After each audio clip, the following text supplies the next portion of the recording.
So good morning guys. तो चलिए start करते हैं आज के यानी कि 7 फरवरी के इंपॉर्टेंट करंट अफेयर्स को। तो इस प्रश्न में आपसे पूछ रहे अभी हाल ही में फीस्ट नाम से एक सॉफ्टवेयर है, इसको किसने लॉन्च किया है? तो सही उत्तर होगा इसरो ने। फीस्ट का फुल फॉर्म क्या होता है? Finite element analysis of structures. तो अभी इसरो ने आईआईटी हैदराबाद में आयोजित 8वें राष्ट्रीय फाइनाइट एलिमेंट डेवलपर्स की बैठक के दौरान ही इसको लॉन्च किया है। और इस सॉफ्टवेयर को, ये फीस्ट नाम से जो ये सॉफ्टवेयर है, इसको डेवलप किया है विक्रम साराभाई अंतरिक्ष केंद्र ने। और इस सॉफ्टवेयर का उपयोग गगनयान मिशन में और इंटरनेशनल स्पेस स्टेशन या फिर नेक्स्ट जनरेशन लॉन्च व्हीकल जैसे जो भी हमारे अभियान होंगे वहां पे इसका इस्तेमाल किया जाएगा। वैसे काम क्या करता है ये सॉफ्टवेयर? तो जैसे मान लो आपने कोई भी डिजाइन तैयार किया, कोई भी मॉडल आपने तैयार किया, तो उसको सबसे पहले आपको फिजिकल रूप देना होगा। जब वो फिजिकल फॉर्म में आपके पास आ जाएगा, उसके बाद आप उसका परीक्षण करेंगे कि भैया ये जो हमने बनाया है ये सही से काम कर रहा है या नहीं कर रहा है। तो इसमें आपका पैसा भी खर्च होगा और समय भी लगेगा। तो ये सॉफ्टवेयर यहाँ पे आपकी मदद करता है। मतलब जो भी आपने डिजाइन तैयार किया है उसको आपको भौतिक रूप देने की जरूरत नहीं है, फिजिकल रूप देने की जरूरत नहीं है।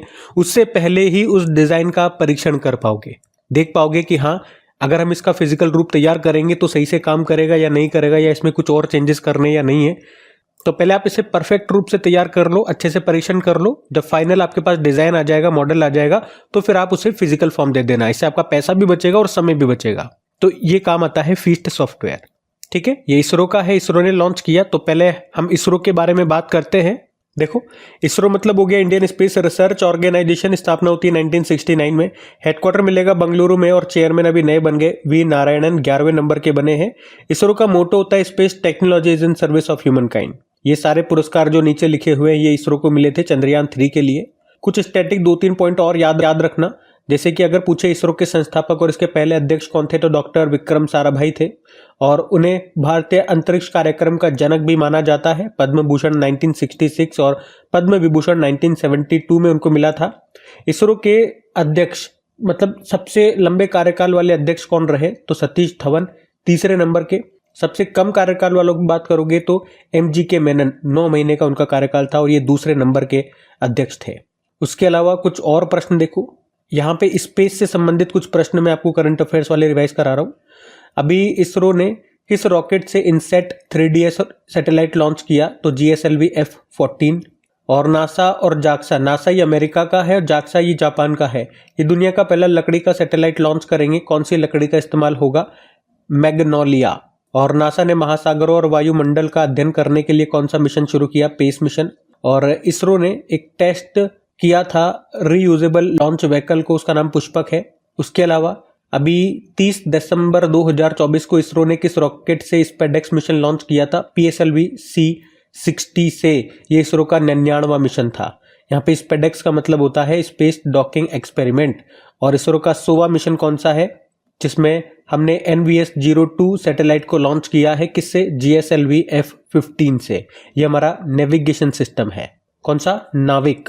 और उसी को मजबूत करने के लिए ये NVS सीरीज के 5 सैटेलाइट लॉन्च करेंगे, जिसमें अभी 2रा लॉन्च किया गया। उसके अलावा इसरो अपना 3रा लॉन्च पैड भी बना रहा है। कहीं पे, कहाँ पे बना रहा है? यहीं पे, सतीश धवन अंतरिक्ष केंद्र श्रीहरिकोटा आंध्र प्रदेश में ही। ऑलरेडी 2 भी यहीं पर है। और इसरो के पास एक स्पेस स्टेशन तो है ही। अच्छा, एक बार एग्जाम में ये प्रश्न आया था कि इसरो के पास जो एक स्पेस स्टेशन है श्रीहरिकोटा में, जो सतीश धवन अंतरिक्ष केंद्र में स्थापित है, वो स्थापित कब हुआ था? तो 1971 में। और दूसरा स्पेस पोर्ट ये तमिलनाडु के थुत्तुकुडी जिले के कुलसेक्करपट्टिनम में स्थापित किया जाएगा। ये करंट अफेयर्स का प्रश्न है। हमारा खुद का स्पेस स्टेशन बनाने का हमारा लक्ष्य है 2035 का, और इंसानों को चांद पर उतारने का लक्ष्य है 2040। तो स्पेस से ये सारे करंट अफेयर्स के प्रश्न हमने यहाँ पे रिवाइज करे, ध्यान में रखना। अच्छा, वैसे प्रश्न में हमने एक सॉफ्टवेयर की बात करी थी, फीस्ट नाम से सॉफ्टवेयर था जिसको इसरो ने लॉन्च किया है। इसी तरह से कुछ और एप्लीकेशन, सॉफ्टवेयर या पोर्टल वगैरह भी न्यूज में रहे थे, वो मैं आपको अभी रिवाइज करवाता हूँ। तो एक याद रखना, राष्ट्र पर्व वेबसाइट और मोबाइल ऐप को लॉन्च किया था हमारे रक्षा मंत्रालय ने। गुजरात सरकार ने भाषा संबंधी बाधाओं को दूर करने के लिए स्वर नाम से एक प्लेटफॉर्म लॉन्च किया है।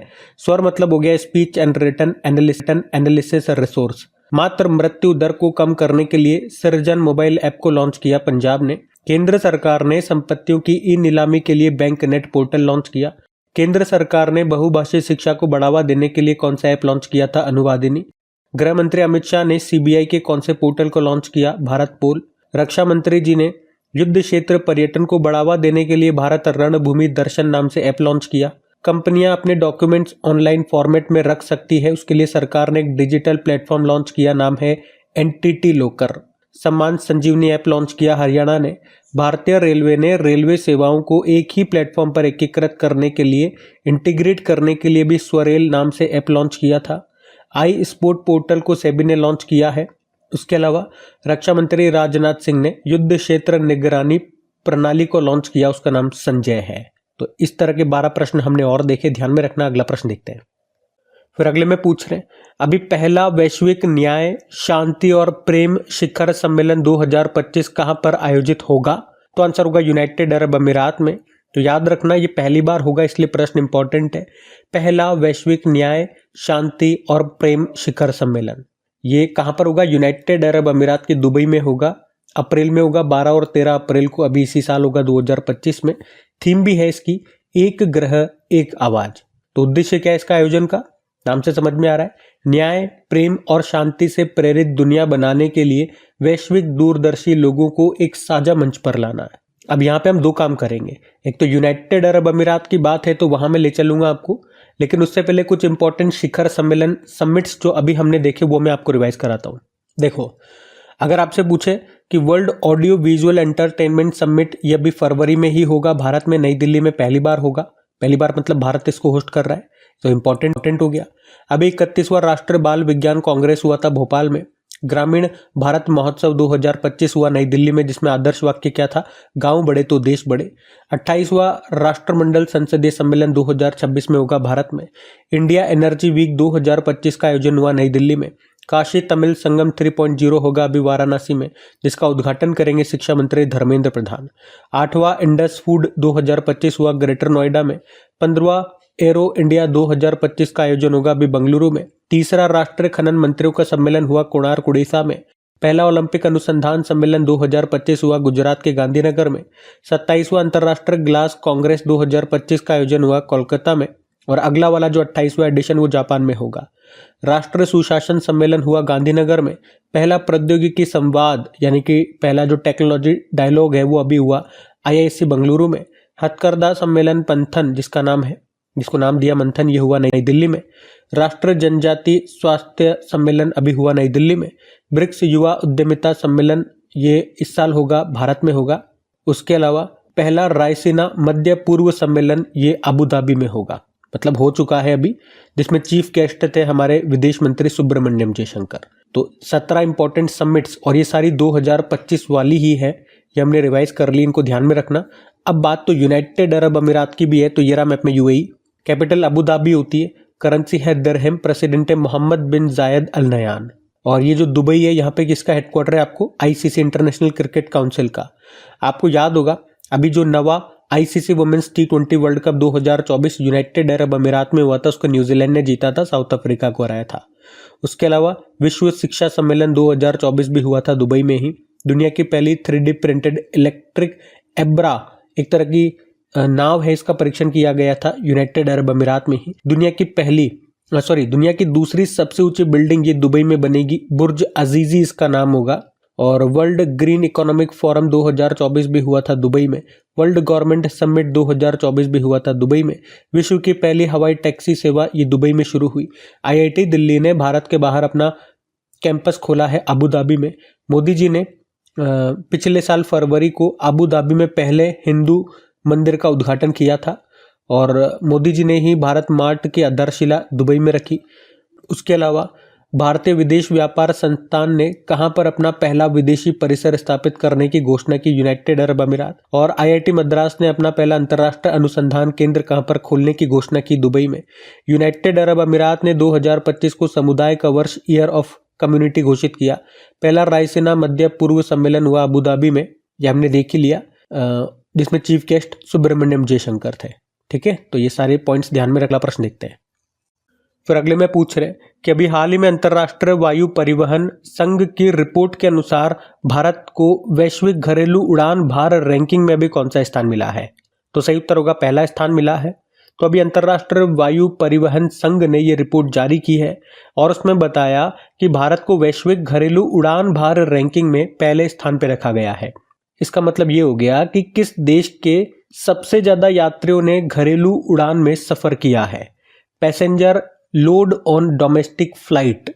तो इस डेटा के अनुसार 2024 में भारत में 163 मिलियन लोगों ने हवाई परिवहन किया है भारत में। तो इसी के साथ भारत पहले स्थान पर है, दूसरे पे अमेरिका को रखा और तीसरे पे चाइना। अच्छा, अब यहाँ पे कुछ एविएशन से ही, एयरपोर्ट से ही संबंधित कुछ प्रश्न मैं आपको करवाता हूँ। उससे पहले आप मेरे एक प्रश्न का उत्तर देने की कोशिश करो। हमारे जो वर्तमान में नागरिक उड्डयन मंत्री है एविएशन मिनिस्टर, वो कौन है? बाकी पहले मैं आपको कुछ एयरपोर्ट्स के बारे में बताता हूँ जो भी न्यूज में रहे। जैसे कि अयोध्या एयरपोर्ट नाम बदल गया महर्षि वाल्मीकि जी के नाम पे। मोगा एयरपोर्ट कहाँ पर है? गोवा में है, इसका नाम मनोहर पारिकर के नाम पे रख दिया। वीर सावरकर एयरपोर्ट आपको मिलेगा अंडमान निकोबार में। अंडमान निकोबार की कैपिटल तो पोर्ट ब्लेयर है, लेकिन पोर्ट ब्लेयर का भी नाम बदल दिया गया। क्या कर दिया? श्री विजयपुरम। चंडीगढ़ एयरपोर्ट, इसका नाम शहीद भगत सिंह जी के नाम पे कर दिया। सुभाष चंद्र बोस एयरपोर्ट मिलेगा कोलकाता में। लाल बहादुर शास्त्री एयरपोर्ट मिलेगा वाराणसी में। जेवर एयरपोर्ट नोएडा में। बाबा साहब अंबेडकर एयरपोर्ट मिलेगा नागपुर में। केम्पेगौड़ा एयरपोर्ट बंगलुरु में है। चौधरी चरण सिंह एयरपोर्ट मिलेगा लखनऊ में। और पुणे एयरपोर्ट का नाम जगत गुरु संत श्रेष्ठ तुकाराम महाराज जी के नाम पे कर दिया गया। उसके अलावा ये याद रखना, zero waste to landfill award मिला था तिरुवनंतपुरम एयरपोर्ट को। उत्तर प्रदेश की पहली एयरलाइन कौन सी बनी? शंख एयरलाइन।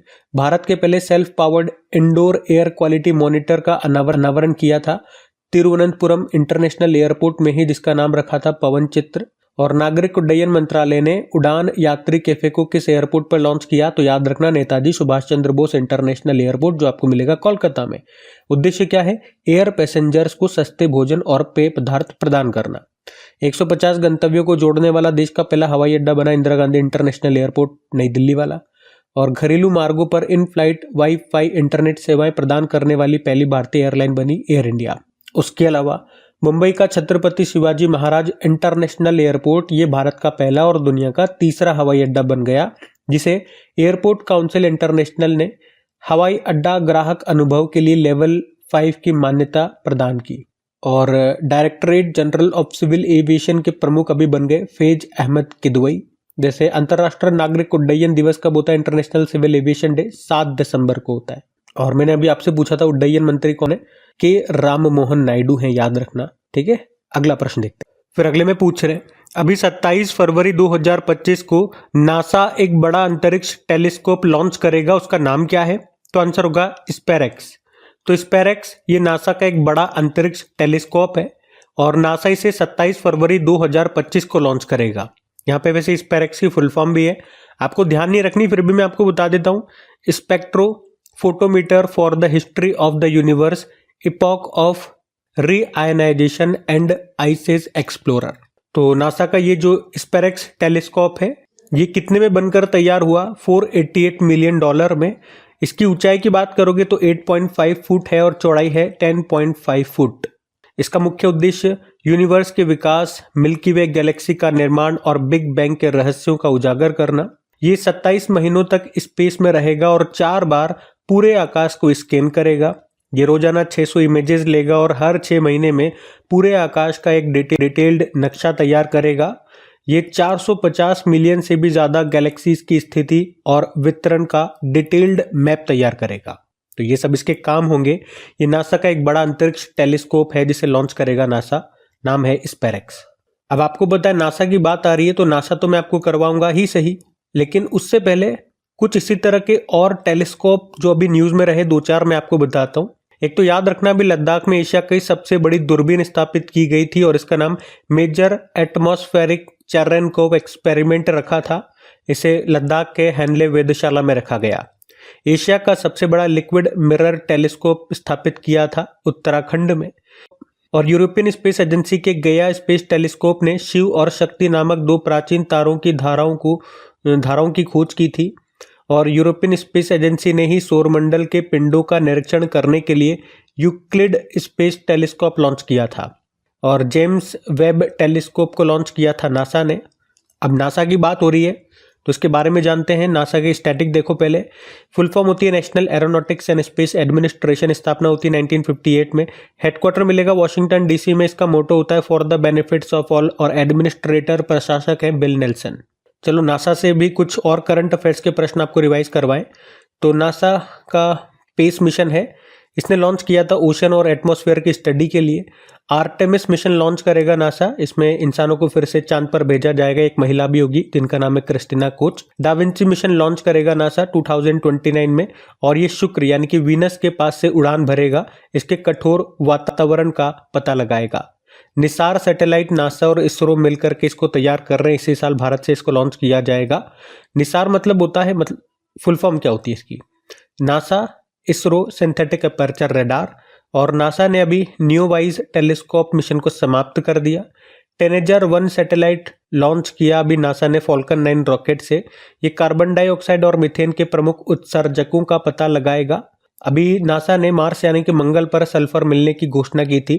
नासा का एक मार्स क्यूरोसिटी रोवर है, उसी ने यहाँ पे सल्फर की खोज की है। नासा के मंगल के लिए चेपिया प्रोजेक्ट लॉन्च किया, और यूरोपा क्लिपर मिशन लॉन्च करेगा नासा। जुपिटर का एक यूरोपा चंद्रमा है, उस पर जीवन का ये पता लगाएगा। और नासा ने सुनीता विलियम्स को धरती पर वापस लाने के लिए किसके सहयोग से क्रू 9 मिशन लॉन्च किया, तो स्पेस एक्स। तो नासा से संबंधित ये सारे करंट अफेयर्स के प्रश्न हमने और पढ़ लिए, इनको भी याद रखना। अगला प्रश्न देखते हैं। फिर अगले में पूछ रहे, अभी हाल ही में मिसेज वर्ल्ड 2025 का खिताब जीतने वाली पहली अश्वेत महिला कौन बन गई है, तो आंसर होगा तशेगो गेलाय। तो साउथ अफ्रीका की है तशेगो गेलाय, और अभी इन्होंने लॉस वेगस में आयोजित मिसेज वर्ल्ड 2025 का खिताब जीत लिया है, और इस तरह से वो ये खिताब जीतने वाली पहली अश्वेत महिला बन गई है। इस बार ये मिसेज वर्ल्ड 2025 का जो आयोजन हुआ, इस बार इसका ये 40वां संस्करण था। तो इतना सा ही याद रखना है आपको, नाम याद रखो बस, बाकी आपको याद होगा ये तीनों नाम इंपॉर्टेंट है। मिस यूनिवर्स 2024 का खिताब जीता था विक्टोरिया थेलविग ने, डेनमार्क से है। मिस वर्ल्ड 2024 का खिताब जीता था क्रिस्टिना प्रिस्कोवा ने, चेक रिपब्लिक से है। और मिस इंडिया 2024 का खिताब जीता निकिता पोरवाल ने, वो मध्य प्रदेश के उज्जैन से है। तो ये नाम भी जरूर याद रखना। अगला प्रश्न देखते हैं। फिर अगले में पूछ रहे, अभी हाल ही में भारतीय सेना ने कोलकाता के फोर्ट विलियम का नाम बदलकर क्या कर दिया, तो आंसर होगा विजय दुर्ग। तो अभी भारतीय सेना ने कोलकाता के फोर्ट विलियम का नाम बदलकर विजय दुर्ग कर दिया है। पहले बता दूं, इसका निर्माण 1781 में अंग्रेजों के द्वारा किया गया था, और इसका जो नाम है इंग्लैंड के राजा विलियम तृतीय के नाम पे रखा गया था। तो औपनिवेशिक भारत में ये एक प्रमुख ब्रिटिश सैन्य अड्डे के रूप में कार्य कर रहा था, और स्वतंत्रता के बाद ये भारतीय सेना का पूर्वी कमान मुख्यालय बन गया, और अब इसका नाम विजय दुर्ग कर दिया गया, नाम बदलकर। विजय दुर्ग क्यों? क्योंकि ये महाराष्ट्र के सिंधु दुर्ग तट पर स्थित विजय दुर्ग किले से प्रेरित है, इसीलिए। अब कुछ जो नाम बदले गए, नेम चेंजेस के हमने प्रश्न पढ़े, वो मैं आपको रिवाइज करवाता हूँ। तो एक हमने पढ़ा अभी, सभी आवासीय स्कूलों और रायचूर यूनिवर्सिटी का नाम बदलकर महर्षि वाल्मीकि के नाम पे करेगा कर्नाटक। अयोध्या एयरपोर्ट का नाम महर्षि वाल्मीकि जी के नाम पे हो गया। राष्ट्रपति भवन के दरबार हॉल का नाम बदलकर गणतंत्र मंडप, और अशोक हॉल का नाम अशोक मंडप कर दिया। पुणे एयरपोर्ट का नाम जगत गुरु संत श्रेष्ठ तुकाराम महाराज के नाम पे हो गया।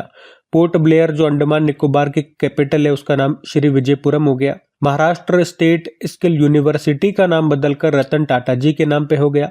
महाराष्ट्र के अहमदनगर को अब अहिल्या नगर के नाम से जानते हैं। अयोध्या एयरपोर्ट महर्षि वाल्मीकि जी के नाम पे हो गया। राजपथ को कर्तव्य पथ कहते हैं। चंडीगढ़ एयरपोर्ट को शहीद भगत सिंह जी के नाम से जानते हैं। लद्दाख में काकसर ब्रिज का नाम बदलकर कैप्टन अमित भारद्वाज सेतु कर दिया गया। केंद्रीय तंबाकू अनुसंधान संस्थान सेंट्रल तंबाकू रिसर्च इंस्टीट्यूट को अब हम national institute for research on commercial agriculture के नाम से जानते हैं। तो ये सब 12 नाम बदलने से संबंधित 12 प्रश्न हमने देखे, ध्यान में रखना। अगला प्रश्न देखते हैं। फिर देखो अगले में क्या पूछ रहे हैं कि अभी हाल ही में प्रधानमंत्री Shri government senior secondary school को राष्ट्र ग्रीन स्कूल अवार्ड से सम्मानित किया गया। ये स्कूल कहाँ पर है, ये प्रश्न पूछ रहे हैं। तो आंसर होगा सिक्किम में। तो अभी सिक्किम के नामची का ये स्कूल है प्रधानमंत्री Shri government senior secondary school, जिसे अभी नई दिल्ली के इंडिया हैबिटेट सेंटर में जो ग्रीन कार्निवल और ग्रीन स्कूल अवार्ड समारोह हुआ, वहां पर इस स्कूल को राष्ट्रीय ग्रीन स्कूल अवार्ड से सम्मानित किया गया।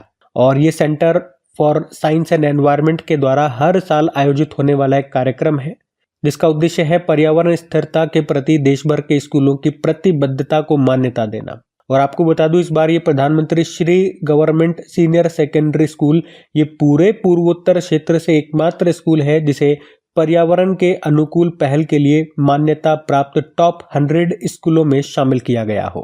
तो ये आप ध्यान रखना पॉइंट। अच्छा, प्रधानमंत्री श्री से कुछ याद आता होगा, इस तरह की एक योजना भी आई थी, भारत सरकार लेकर के आई थी, प्रधानमंत्री श्री योजना।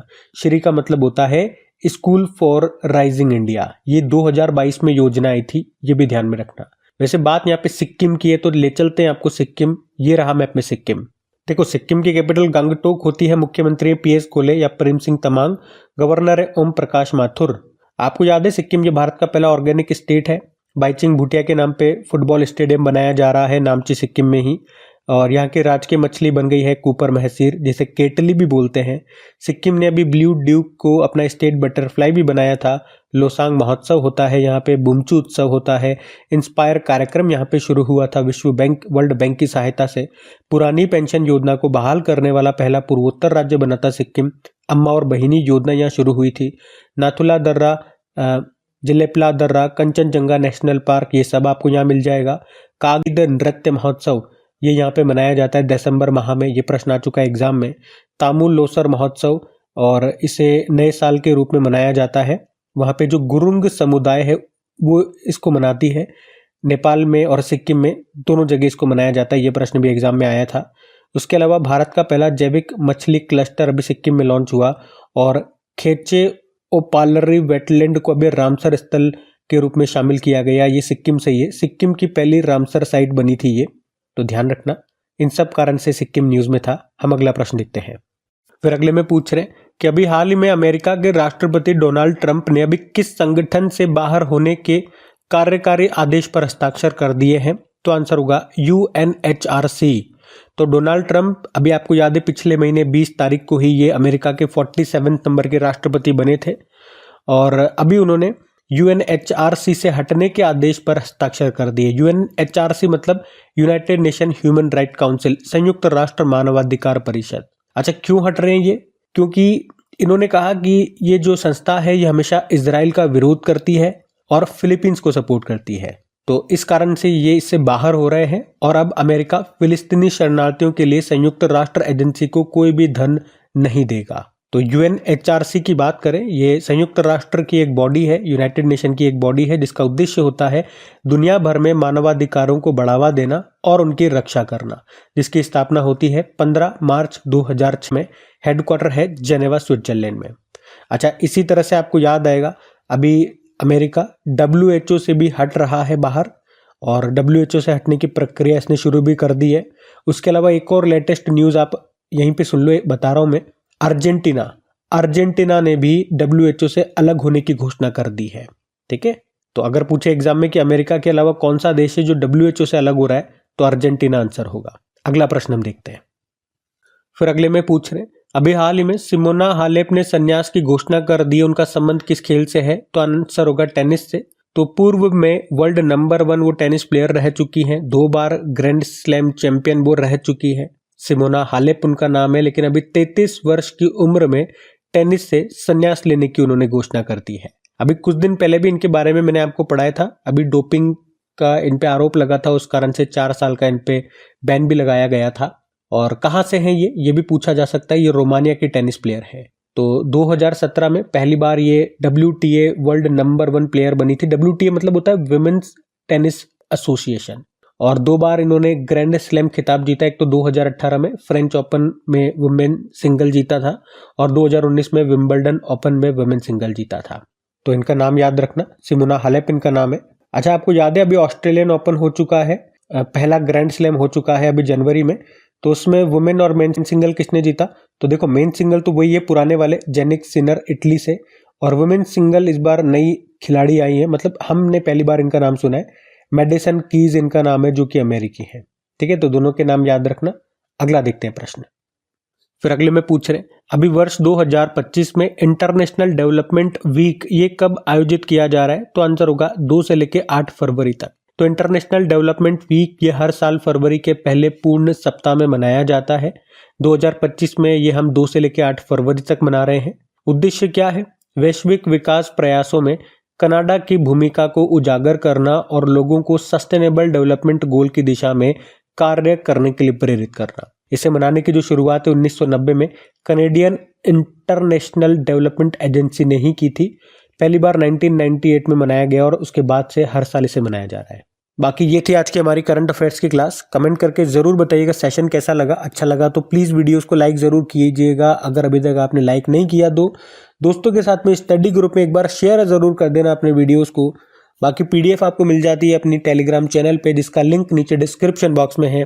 क्विज क्रैक एग्जाम एप्लीकेशन में मिल जाती है। तो चलो अभी कल के करंट अफेयर्स का भी क्विक रिवीजन कर लेते हैं और सेशन एंड करते हैं। तो कल पहला प्रश्न पूछा था अभी इलेक्ट्रॉनिक्स एंड IT मिनिस्ट्री ने किसके साथ मिलकर के एग्री हब लॉन्च किया? तो IIT इंदौर। फिर पूछा भारत की पहली AI यूनिवर्सिटी कहां पर बनेगी? तो महाराष्ट्र में। फिर पूछा केंद्रीय ग्रामीण विकास मंत्री ने पानी के संरक्षण के लिए कौन सी यात्रा शुरू की? वाटरशेड यात्रा। और किस IIT ने भारत का पहला कैंसर जीनोम एटलस लॉन्च किया? IIT मद्रास। गुजरात सरकार ने किसकी अध्यक्षता में समान नागरिक संहिता का मसौदा तैयार करने के लिए 5 सदस्यीय समिति का गठन किया? रंजना देसाई। और AI जनरेटेड बाल शोषण सामग्री को अपराध घोषित करने वाला पहला देश कौन सा होगा? ब्रिटेन। अभी केंद्रीय वित्त मंत्री निर्मला सीतारमण जी ने मखाना बोर्ड कहां पर शुरू करने की घोषणा की? तो बिहार। और इंटरनेशनल बिग कैट अलायंस को एक अंतर सरकारी संगठन के रूप में स्थापित किया गया। इसकी शुरुआत किस देश ने की थी? भारत। उसके अलावा सेना ने उच्च ऊंचाई पर बांस आधारित बंकर विकसित करने के लिए किस IIT के साथ समझौता किया? IIT गुवाहाटी। और आखिरी प्रश्न पूछा विश्व अंतर धार्मिक सद्भाव सप्ताह ये कब से कब तक मनाया गया? 1 से लेकर 7 फरवरी तक। चलो कल का भी होमवर्क प्रश्न देखते हैं और सेशन एंड करते हैं। तो कल के वीडियो में आपसे पूछा था फीसू वर्ल्ड यूनिवर्सिटी चैंपियनशिप निशानेबाजी ये कहां पर आयोजित हुई? तो ये हुई थी नई दिल्ली में। आप सभी ने प्रश्न का बिल्कुल सही उत्तर दिया। अब ये रहा आज का आपका होमवर्क प्रश्न।